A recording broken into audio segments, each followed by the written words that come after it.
നമ്മളൊരു ധാരണ എപ്പോഴും നമ്മുടെ സാമ്പത്തിക വരവിനെ കുറിച്ചും ചെലവിനെ കുറിച്ചും ധാരണ നമുക്ക് എപ്പോഴും ഉണ്ടാവും.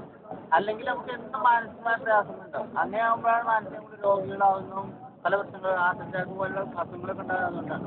അപ്പോൾ നമ്മുടെ ചെലവനുസരിച്ച് വീട്ടിൽ ഒരു ആവശ്യം നമ്മളോട് പറയുകയാണെങ്കിൽ ഇപ്പോൾ ഇന്ന് ചെറുപ്പക്കാരെ സംബന്ധിച്ച് ഒറ്റ കുടുംബനാഥങ്ങൾക്ക് അധികം ഉണ്ടാവില്ല. ഒന്നോ രണ്ടാളെ നമ്മളെ മനസ്സിലാണ് ഒരാൾക്ക് പറയുന്നത് പറയുന്നത് ചിലത് പറയില്ല.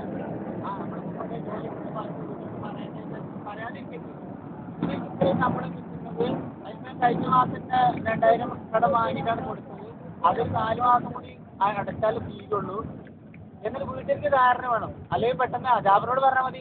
അത് പ്രശ്നമാക്കണ്ട, ജാബിനോട് പറഞ്ഞാൽ മതി. ജാബിനോട് വിളിക്കും. ജാബിർ 10,000 റുപ്യ കടം ജാബിർ വീട്ടിൽ നിന്ന് പറഞ്ഞാലേ ആയിക്കോട്ടെ എന്നിട്ട് വേറെ കുറേ കടം വാങ്ങി അത് കൊടുത്തു. പിന്നെ പിറ്റേന്ന് മാസമായാലും വലിയ ജാബിറെ മറ്റാളെ ആശുപത്രിയിലാണ് അല്ലെങ്കിൽ ഹോസ്പിറ്റലിൽ കൊണ്ടുപോകണം.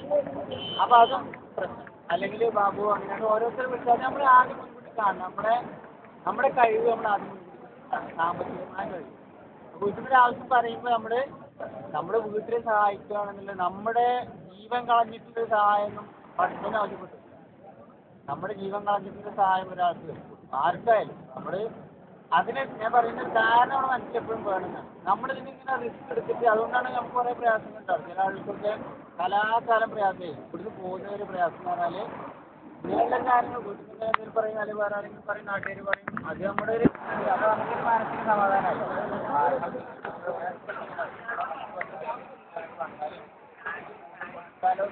5-6 മാസം കഴിയുമ്പോൾ നമ്മളെ തന്നെ 500 കൊടുക്കുന്നുണ്ടാവും. 5 മാസം കഴിയുമ്പോൾ നമ്മുടെ 10 ആളാകുമ്പോൾ 5,000 റുപ്യ ആയി. അപ്പോൾ അതിന് നമുക്കൊരു 1,000-2,000 പെട്ടെന്ന് ആവശ്യം വരും നമുക്ക്. അപ്പോൾ അത് നമ്മൾ എപ്പോഴും അവിടെ ശമ്പളത്തിൽ കാണണം. ഫുള്ള് ശമ്പളം ഊറ്റിയിട്ട് ഇങ്ങനെ പെരുപ്പിക്കുന്ന അയക്കുന്ന പരിപാടി നമ്മൾ ആ എത്തിക്കണം. നമുക്കൊരു അതിങ്ങനെ ഒരു കുബൂസ് വാങ്ങാൻ വേണ്ടി പൈസ ഉണ്ടാവില്ല. പിന്നെ എല്ലാ ആഴ്ചയിൽ ഇങ്ങനെ വെച്ചിങ്ങനെ ഒരു കുബൂസ് വാങ്ങാൻ നമുക്ക് പേഴ്സിൽ പൈസ ഉണ്ടാവില്ല. കാരണം ഫുള്ള് വെച്ചിട്ട് അയച്ചിട്ടുണ്ടാവും. അങ്ങനെയുള്ളൊരവസ്ഥ ഉണ്ടാവില്ല. കാരണം നമ്മൾ അധ്വാനിക്കുന്നത് നമ്മുടെ തടിക്കൂലി വേണ്ടിയിട്ടാണെന്നുള്ള ധാരണ ഉണ്ടാവണം. അപ്പം ഇങ്ങനെയുള്ളൊരു രീതി നമ്മുടെ മനസ്സിൽ ചിന്തകൾ ഉണ്ടാവണം. അപ്പോൾ നമുക്ക് നല്ല സമാധാനം ഉണ്ടാവും.